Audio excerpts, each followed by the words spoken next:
Almost every single day, someone asks me if you need a portfolio or experience to become a social media manager. What's the deal? Do you have to work for free?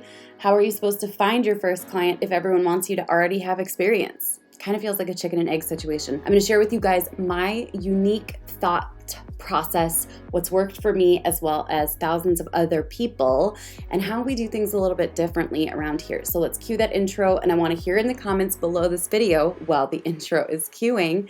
Are you a social media manager? Are you looking to get started?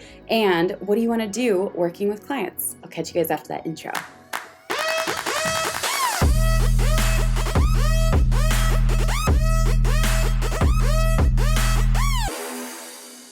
Hi guys, my name is Rachel Pedersen. I'm a social media strategist. I'm absolutely passionate about organic social media.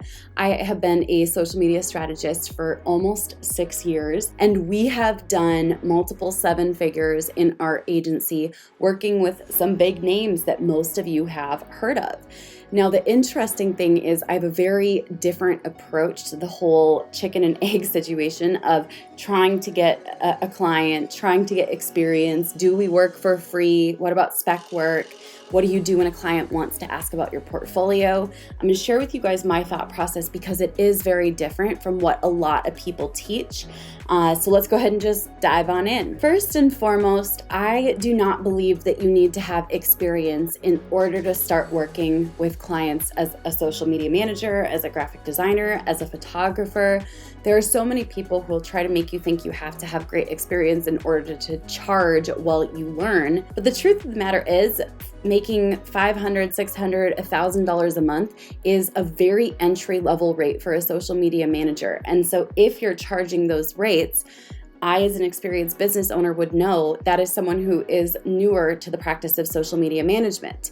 And in case you were wondering, not only do I, but also a lot of other social media managers and freelancers charge $2,000, $3,000, $5,000, $6,000. I've even charged up to $12,500 per month for clients working directly with them in social media and marketing strategy. So the interesting thing is charging $500 or $1,000 per month before you have experience isn't unethical, even though some people would convince you that you have to work like an apprentice or an intern before you actually can get real paying clients. I disagree with that 100%.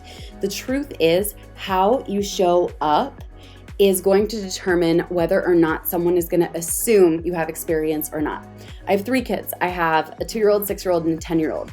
And I have very big babies. And so one thing that's really interesting is when I went to meet with the doctor that was going to deliver my 3rd kid, all I cared about was, do I trust this person to deliver my baby? AKA, can they solve the problem that I'm currently experiencing?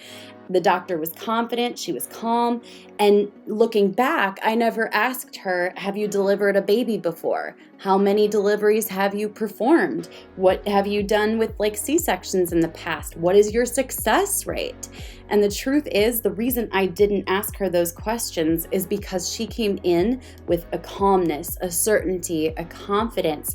And so, believe it or not, you really want to work on your mindset and the way that you carry yourself before you go into a discovery call or a strategy call, and definitely before you send a proposal and or an invoice.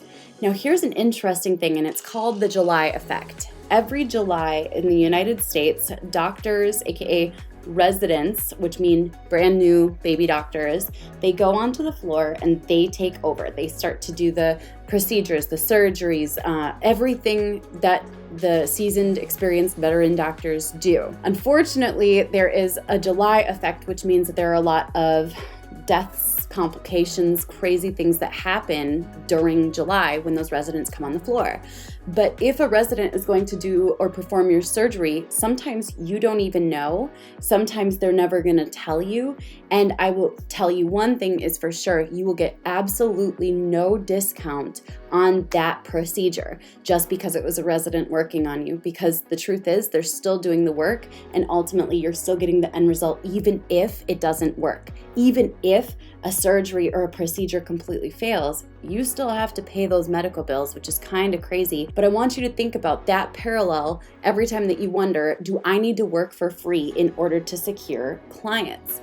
Now, the interesting thing is when it comes to having a portfolio, most of the time, clients aren't going to ask you if you have a portfolio when you show up with certainty. Anytime that someone has ever asked me for a portfolio or examples of my work, it's been for several different reasons. Number one, it's because I didn't show up confidently or certainly in the way that I can support them. Or number two, if they wanted to actually kind of see who my clients were, and at times I've even had people reach out to my current and past clients to kind of interview them, which is a really interesting method. Now, I am a believer in having testimonials as you can secure them and as you can get them. But at the same time, you don't necessarily want to share who your clients are with everyone. There are some weird paradigms and some sketchy things that happen behind the scenes with some of the marketers' techniques. They actually teach to steal clients, and I don't like that methodology, but it is something that happens, which is why I'm very private about who my clients are.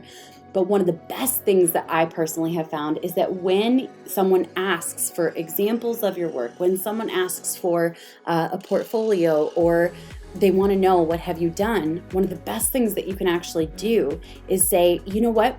Those examples, if you do have them, wouldn't be applicable to you, your industry, what it is that you're looking to hire for. I would love to create some mock-ups for you and then share over some mock-ups, whether it's a Canva, graphic set that you created, maybe just 2 or 3, maybe it's a set of copy. In fact, we're in a season of hiring right now in our business, and there was a section that said, can you share any examples of your work? I prefer to hire people based on their potential, their willingness, their excitement about an opportunity. But that being said, there were some people who went above and beyond, even though they didn't have experience and didn't have a portfolio, and they mocked up bios or copy or graphics or illustrations. Like, they shared examples of what they would love to do. For example, one of the video editors that I just hired from TikTok, she created an entire TikTok video that was an example of her work, and I was like, I absolutely love her energy. So if you want to secure a client, they're asking for a portfolio, instead share with them examples of what you could do for them. That's one of my favorite ways for you to secure a client. So I know that this video is going to be very controversial, and I'm totally fine with that, but I'd love to hear, what are your thoughts? What questions do you have in the comments beneath this video? And if you enjoyed this video, give it a thumbs up. Oh, and by the way, I put together an awesome resource for you guys. You can check it out in the bio beneath this video. I will catch you later, and be sure to subscribe to my channel if you like learning about marketing, entrepreneurship, social media, and other things about business. I'll catch you later. Bye for now. Dangers of sharing your clients. Whoa.